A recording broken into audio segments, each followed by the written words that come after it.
GK Learning। Start करते हैं आज की करंट अफेयर अपने पहले क्वेश्चन के साथ। प्लीज़ अगर आपको ये वीडियो पसंद आती है तो वीडियो को लाइक करना बिल्कुल भी मत भूलिएगा। पहला क्वेश्चन है हमारा कि जून 2020 में किस राज्य में गोधन न्याय योजना का शुभारंभ किया गया है। गोधन न्याय योजना का शुभारंभ कौन से राज्य में किया गया है, ये हमें बताना है। इसका सही आंसर ऑप्शन सी वाला है, यानी कि छत्तीसगढ़ में। अभी रिसेंटली छत्तीसगढ़ सरकार ने गोधन न्याय योजना का शुभारंभ किया है अपने यहाँ पर। ये जो योजना है इसका उद्देश्य पशुपालन को व्यावसायिक रूप से लाभदायक बनाना, मवेशियों द्वारा खुले में चराई को रोकना और सड़कों पर आवारा पशुओं की समस्या को हल करने के साथ साथ पर्यावरण संरक्षण भी करना है। बेसिकली आपने देखा होगा कि जितने भी जो पशु हैं, आवारा पशु, जिसमें कि अगर हम खास करके गाय की बात करें या बैल की बात करें तो इनको जो है रोड पे छोड़ दिया जाता है, तो इससे काफ़ी ज़्यादा नुकसान होता है। गांव में ये लोग ये जो पशु रहते हैं ये खेतों में चले जाते हैं तो खेतों में नुकसान पहुंचाते हैं। तो छत्तीसगढ़ सरकार एक योजना लाई है जिसके तहत लोगों को प्रेरित किया जाएगा कि वो गाय या गौवंश जो है उसका पालन पोषण करे। सरकार इसके लिए कहा जा रहा है कि गौमूत्र और गोबर वगैरह खरीदने की व्यवस्था भी करने वाली है। हालांकि कोई स्पष्ट गाइडलाइन नहीं है इस संबंध में, लेकिन ऐसा कहा जा रहा है कि इस योजना के अंतर्गत ये सभी चीज़ें शामिल की जाएंगी। तो याद रखिएगा, जब आपसे एग्जाम में ये पूछा जाता है कि गोधन न्याय योजना का जो शुभारंभ है वो कौन से राज्य में किया गया है, सो आपको पता होना चाहिए कि इसका आंसर छत्तीसगढ़ हो जाएगा। छत्तीसगढ़ की राजधानी रायपुर है, राज्यपाल यहाँ की अनुसुईया उइके हैं और मुख्यमंत्री हैं भूपेश बघेल। नेक्स्ट क्वेश्चन देखते हैं हम लोग। हाँ, इससे पहले चलिए मैप देख लेते हैं। मैप है हमारे सामने। मैप में बेसिकली हमें ये देखना होता है कि कौन कौन से राज्यों की सीमा जो है मतलब छत्तीसगढ़ से लगी हुई है। तो यहाँ पर से अगर आप देखेंगे तो स्पष्ट तौर पे आपको येलो कलर का जो दिख रहा है ये मध्य प्रदेश है, ग्रीन कलर का ये महाराष्ट्र हो जाएगा, पिंक कलर में यहाँ पर तेलंगाना है, इसी तरीके से ऑरेंज कलर में यहाँ पर से आंध्र प्रदेश हो जाएगा, फिर येलो कलर में उड़ीसा आपको दिख रहा है, पिंक कलर में झारखंड दिख रहा है और इधर से अगर आप देखेंगे तो उत्तर प्रदेश भी जो है वो छत्तीसगढ़ से लगा हुआ है। तो चारों तरफ से जो है ये विभिन्न राज्यों से घिरा हुआ है छत्तीसगढ़। ठीक है, इसकी राजधानी रायपुर आपको यहाँ पर दिखाई दे रही है। अगला क्वेश्चन देखते हैं। क्वेश्चन नंबर 2 है हमारा कि जून 2020 में किस देश की क्रिकेटर रचेल प्रिस्ट ने संन्यास लेने की घोषणा की है। रचेल प्रिस्ट कौन से देश की क्रिकेटर थी जिन्होंने अभी रिसेंटली संन्यास लेने की घोषणा की है। तो उसका सही आंसर ऑप्शन बी वाला है, यानी कि न्यूजीलैंड। अभी रिसेंटली न्यूजीलैंड की क्रिकेटर रचेल प्रिस्ट ने संन्यास लेने की घोषणा कर दी है। रचेल प्रिस्ट जो है इनका नाम था और ये विकेट कीपर थी न्यूजीलैंड की। करीब 13 साल जो है इनका करियर रहा, 13 साल लंबा करियर। और अब वर्तमान में इनकी जो आयु है वो है 35 वर्ष और इस वक्त जो है ये तस्मानिया से जो है मतलब क्रिकेट तस्मानिया के साथ इन्होंने जो है एक अनुबंध किया है जिसमें ये आने वाले टाइम में क्रिकेट तस्मानिया के लिए खेलेंगे। ऑस्ट्रेलिया की जो महिला राष्ट्रीय क्रिकेट लीग है उसमें जो है ये खेलेंगी। ठीक है, रचेल प्रिस्ट। तो इन्होंने न्यूजीलैंड की क्रिकेट टीम से संन्यास ले लिया है और अभी आपको ऑस्ट्रेलिया की महिला राष्ट्रीय क्रिकेट लीग में खेलते हुए नजर आ जाएंगी। ठीक है, फिलहाल में इन्होंने अंतर्राष्ट्रीय क्रिकेट से संन्यास लिया है रचेल प्रिस्ट ने। क्वेश्चन नंबर 3 है कि international day against drug abuse and illicit trafficking, यानी कि नशीली दवाओं के दुरुपयोग और अवैध व्यापार के विरोध अंतर्राष्ट्रीय दिवस कब मनाया जाता है। तो इसका जो सही आंसर है वो है ऑप्शन बी वाला, यानी कि 26 जून को। हर साल 26 जून को नशीली दवाओं के दुरुपयोग और अवैध व्यापार के विरुद्ध अंतर्राष्ट्रीय दिवस मनाया जाता है। आपकी विरुद्ध हो जाएगा यहाँ पर। आपकी जानकारी के लिए बता दूं कि ये जो दिवस है इसको विश्व ड्रग दिवस के रूप में भी जाना जाता है। विश्व ड्रग दिवस भी जो है इसको बोला जाता है। ठीक है, और वर्ष 2020 के लिए इसकी जो थीम रखी गई है वो रखी गई है better knowledge for better care. ठीक है, तो यहाँ पर थीम जरूर पता होनी चाहिए और नाम से हमें पता चल रहा है कि इसका क्या मतलब हो सकता है। मतलब जो नशीली जो दवाएं हैं उनका जो है दुरुपयोग ना हो, अवैध तरीके से जो है इनका व्यापार ना हो। ठीक है, क्योंकि ड्रग्स आप सभी लोग जानते होंगे कि ये किसी के लिए भी बहुत ज़्यादा हानिकारक है। तो एक लिमिट में अगर इसका प्रयोग किया जाए, जैसे दवाओं में प्रयोग किया जाता है तो वो कहीं ना कहीं फ़ायदा पहुंचाता है, लेकिन जो लोग नशे के तौर पे इनका इस्तेमाल करते हैं उनके लिए काफ़ी ज़्यादा नुकसानदायक होता है। तो यहाँ से थीम हमें याद रख सकते हैं, काफ़ी इंपॉर्टेंट है, तो आप थीम याद रखिएगा। ओके, सो नेक्स्ट क्वेश्चन है क्वेश्चन नंबर 4 कि फीफा महिला विश्व कप 2023 की मेज़बानी कौन करेगा।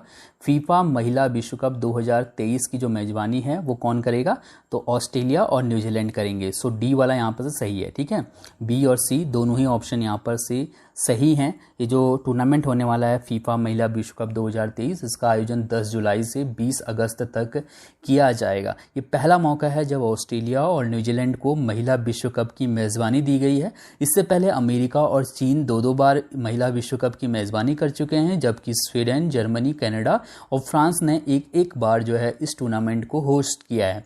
तो पहली बार ऐसा हो रहा है जब ऑस्ट्रेलिया और न्यूजीलैंड को महिला विश्व कप की मेज़बानी दी गई है 2023 वाली, ठीक है। इसके बाद क्वेश्चन नंबर 5वां है हमारा कि यातना पीड़ितों के समर्थन में अंतर्राष्ट्रीय दिवस कब मनाया जाता है, यानी कि international day in support of victims of torture, ये कब मनाते हैं हम लोग। तो इसका सही आंसर ऑप्शन बी वाला है, यानी कि 26 जून को। हर साल 26 जून को international day in support of victims of torture मनाया जाता है। इस दिवस का उद्देश्य यातना के अपराध के खिलाफ बात करने और दुनिया भर में पीड़ितों और बचे लोगों को सम्मान और समर्थन देना है। यातना का मतलब आप सभी लोग जानते होंगे, ठीक है, किसी को टॉर्चर करना। थोड़ी देर के अगर नॉर्थ कोरिया की बात करें तो वहाँ नॉर्थ कोरिया में ये बातें हैं, मतलब नॉर्थ कोरिया के बारे में कोई स्पष्ट तौर पे वहाँ से जानकारी बाहर तो नहीं निकलती है, लेकिन जितनी भी जानकारी थोड़ा बहुत बाहर निकली है, वहाँ पर कहा जाता है कि लोगों को बहुत ज़्यादा टॉर्चर किया जाता है। अगर कोई भी छोटा छोटा अपराध कर देगा तो उसको जेल में रख के बुरी तरीके से टॉर्चर किया जाता है। तो ऐसे लोगों का समर्थन करने के लिए, जो टॉर्चर से पीड़ित हैं, उन लोगों को जो है समर्थन देने के लिए और उनको सम्मानित करने के लिए ये दिवस मनाया जाता है 26 जून को, ठीक है। क्वेश्चन नंबर 6 है कि निम्नलिखित में से किसका नाम टोरंटो इंटरनेशनल फिल्म फेस्टिवल 2020 में 45वें संस्करण में माफ करिएगा, टोरंटो इंटरनेशनल फिल्म फेस्टिवल 2020 के 45वें संस्करण में 50 एम्बेसडर में शामिल किया गया, यानी कि 50 ब्रांड एम्बेसडर चुने गए हैं टोरंटो इंटरनेशनल फिल्म फेस्टिवल के। तो उसमें से मतलब जो है इनमें से कौन चुना गया है ये हमें बताना, उन 50 में से किसका नाम शामिल है। तो यहाँ पर जो सही आंसर हो जाएगा वो हो जाएगा ऑप्शन नहीं, यहाँ पर से सलमान खान नहीं है, ऑप्शन बी, ए और सी यहाँ पर सही हो जाएंगे, ठीक है। मैं इसको पीडीएफ में सही कर दूंगा, इसको सही कर लीजिएगा। डी वाला यहाँ पर सही हो जाएगा, लेकिन यहाँ पर सी वाला हो जाएगा, सलमान खान नहीं।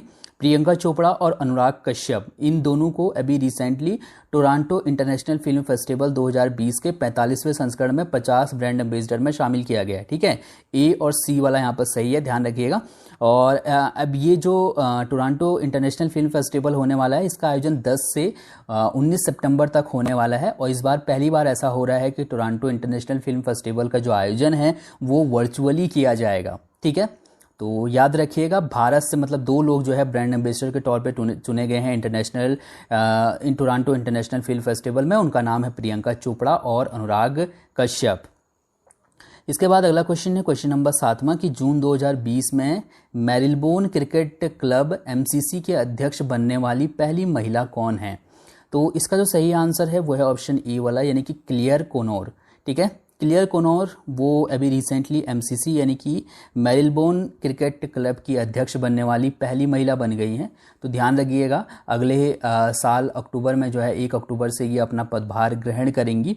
मेरिलबोर्न क्रिकेट क्लब की जो स्थापना है वो 1787 में हुई थी और इसी के अंतर्गत जो है जो लॉर्ड्स क्रिकेट स्टेडियम है वो आता है।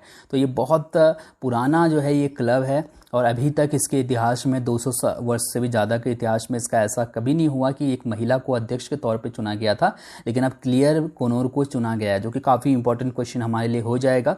इससे पहले गैर ब्रिटिश अध्यक्ष के तौर पे जो पहले व्यक्ति तैनात हुए थे वो थे कुमार संगारा। कुमार संगारा को पिछली बार जो है पिछले साल एमसीसी का अध्यक्ष बनाया गया था और ये पहले व्यक्ति थे, पहले गैर ब्रिटिश व्यक्ति थे ये अध्यक्ष बनने वाले, ठीक है। और 1 साल का मतलब कार्यकाल था, लेकिन इनका कार्यकाल जो है 1 साल के लिए बढ़ा दिया गया। तो 1 अक्टूबर को ये रिटायर होंगे, तो उनकी जगह पर 1 अक्टूबर 2021 के बाद जो है क्लेयर कोनोर जो है वो मेरिलबोर्न क्रिकेट क्लब की अध्यक्ष होंगी, ओके। क्वेश्चन नंबर 8वां है कि भारत का पहला एयरपोर्ट कौन सा है जिसमें रनवे के दोनों सिरों पर स्वदेशी एविएशन वेदर मॉनिटरिंग सिस्टम स्थापित किया गया है। तो इसका सही आंसर है ऑप्शन बी वाला, यानी कि केम्पेगौड़ा इंटरनेशनल एयरपोर्ट।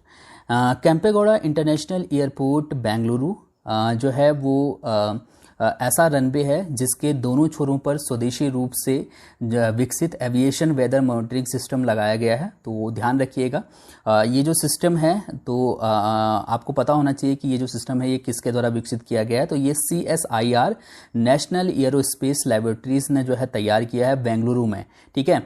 तो ये आपको यहाँ से ध्यान होना चाहिए कि भारत का जो पहला हवाई अड्डा है जिसने CSIR नेशनल एयरोस्पेस लैबोरेटरीज द्वारा विकसित स्वदेशी एविएशन वेदर मॉनिटरिंग सिस्टम लगाया है रनवे पर, तो उस एयरपोर्ट का नाम है केम्पेगौड़ा इंटरनेशनल एयरपोर्ट बेंगलुरु, ठीक है। इसके बाद क्वेश्चन नंबर 9 है कि जून 2020 में FATF ने पाकिस्तान को ग्रे सूची में बनाए रखने का फैसला किया है। हमको बताना है कि FATF का मुख्यालय कहाँ है। FATF का मतलब क्या हुआ, फाइनेंशियल एक्शन टास्क फोर्स, ठीक है। तो इसका जो मुख्यालय है वो कहाँ पर है, तो इसका सही आंसर हो जाएगा ऑप्शन ए वाला, यानी कि फ्रांस में, ठीक है। पेरिस में स्थित है, पेरिस फ्रांस के पेरिस में। और अभी रिसेंटली इसने जो है पाकिस्तान को ग्रे सूची में शामिल रखने का फैसला किया। पहले भी मतलब पाकिस्तान ग्रे सूची में ही था। तो पाकिस्तान ने लश्कर तैयबा और जैश ए मोहम्मद जैसे जो आतंकी संगठन हैं इनको जो है फंडिंग रोकने में ये नाकामयाब रहा है, जिसकी वजह से फाइनेंशियल एक्शन टास्क फोर्स ने इसको जो है मतलब पाकिस्तान को ग्रे सूची में रखा है। ये फाइनेंशियल एक्शन टास्क फोर्स करता क्या है, तो ये नज़र रखता है कि जो अवैध तरीके से एक तरीके से मनी लॉन्ड्रिंग या फिर फंडिंग की जा रही है अवैध तरीके से, ठीक है, गलत लोगों के पास पैसा भेजा जा रहा है, तो जिन देशों में भी ये काम होते हैं तो उनको जो है ये अलग अलग कैटेगरी में शामिल करता है। तो ग्रे सूची में पाकिस्तान को रखा गया है और पहले भी पाकिस्तान इसी सूची में था और एक बार फिर से जो है पाकिस्तान को इसी सूची में बनाए रखा है फाइनेंशियल एक्शन टास्क फोर्स ने, ठीक है। इसकी जो स्थापना थी वो 1989 में हुई थी, ठीक है, FATF की, और मुख्यालय मैंने आपको बता ही दिया है पेरिस फ्रांस में स्थित है। क्वेश्चन नंबर 10वें है कि जून 2020 में अंतर्राष्ट्रीय मुद्रा कोष के अनुसार वित्त वर्ष 2020 में भारत की GDP कितने प्रतिशत गिरने का अनुमान लगाया गया है। अभी रिसेंटली अंतर्राष्ट्रीय मुद्रा कोष ने भारत की जो GDP है वित्त वर्ष 2020 में उसको 4.5% तक गिरने का अनुमान लगाया, यानी कि ऑप्शन सी वाला यहाँ पर से बिल्कुल सही है। आपकी जानकारी के लिए बता दूं कि अंतर्राष्ट्रीय मुद्रा कोष के अनुसार ये एक ऐतिहासिक गिरावट होगी कोरोना वायरस के कारण भारत में, ठीक है। इसके अलावा इसने 2020 में जो ग्लोबल ग्रोथ रेट है, ठीक है, यानी कि अगर पूरे बात करें सीधी भाषा में पूरे विश्व की जो GDP है उसमें जो है 2020 में 4.9% की गिरावट आएगी, ठीक है। तो भारत की GDP में 4.5% की गिरावट आने वाली है 2020 में और पूरे विश्व की GDP में वो 4.9% की गिरावट आएगी 2020 में, ठीक है। ये कहना है अंतर्राष्ट्रीय मुद्रा कोष का।